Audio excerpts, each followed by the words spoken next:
Question number 5, Grant Robertson. Thank you, Mr Speaker. My question is to the Minister of Finance. Does he agree with ANZ economist Cameron Bagrie when he says the New Zealand economy is, quote, heading off-piste? The Honourable Stephen Joyce. Mr Speaker, on behalf of the Minister of Finance, I agree with a number of points in the ANZ's business outlook that the member is quoting for, though not necessarily that one. I agree the medium-term outlook for the economy remains solid, despite some recent headwinds in agriculture and from overseas. I agree the economy's fundamentals remain strong, long-term price trends favouring New Zealand exporting and positive net migration as more New Zealanders stay or return home from overseas, and confidence remaining firmly positive despite coming off recent highs. I have to say, Mr Speaker, if Mr Robertson thinks the economy is off-piste now, in 2008 when we came into government it had fallen off the mountain and had broken both legs. Supplementary question, Mr Speaker. Supplementary question, Grant Robertson. Does he believe business confidence turning negative for the first time since the Canterbury earthquakes means the economy is on the right track or the wrong track?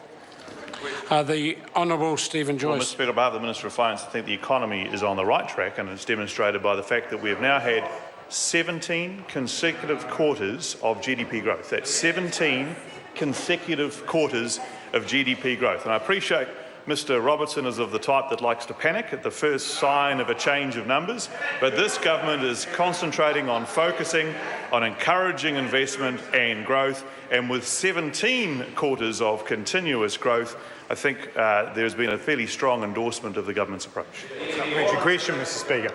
Supplementary question, Grant Robertson. Is the Westpac employment survey for June that shows the proportion of workers who have received a pay increase over the past year is the lowest for 5 years, and the number who expect to receive a pay increase in the next year is the lowest for 6 years, mean that the economy is on the right track, the wrong track, or just right off the trail?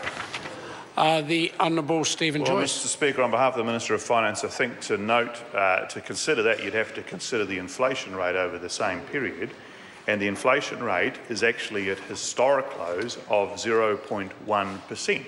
So to suggest that there should be bigger pay increases for everybody would be damaging to the economy when you have a very low inflation rate. And most pay increases that we are seeing are related to productivity.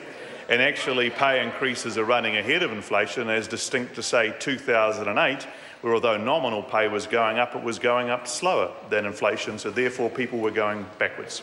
Supplementary question. Supplementary question, Grant Robertson. Is the value of exports falling by 5% and dairy exports plummeting by 28% in the last year mean the economy is heading off-piste, or is this the trail he planned all along? The Honourable Stephen Joyce. Well, Mr Speaker, on behalf of the Minister of Finance, the actual trend in exports has been strongly positive over the last 5 years. And yes, it may not have escaped the member that dairy prices have got softer, and when dairy is 23% of your exports, that is going to lower the overall rate. The good news for the member is that other industries such as kiwi fruit, tourism, wine industry, the ICT industry, the international education industry and so on are steadily growing, and although they have not completely offset the decline in dairy, they're actually a sign of a broadening and diversifying New Zealand economy, which I thought the member was in favour of.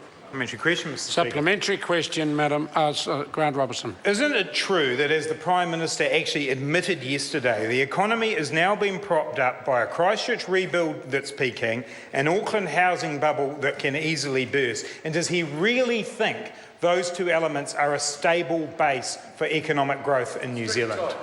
The Honourable Stephen Joyce. Well, Mr Speaker, on behalf of the Minister of Finance, I think the member is both wrong in the way he quotes the Prime Minister and wrong in his assertions.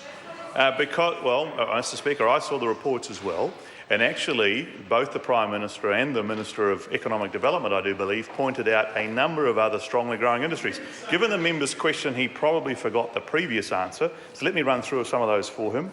The ICT industry, the high-tech manufacturing industry, the red meat industry, the wine industry, the kiwi fruit industry, the education industry and the tourism industry, to name 7 or 8, Mr Speaker, are growing strongly, and I think as a country we should be proud of them, not trying to run the place down. Question number 6, Madam Fox.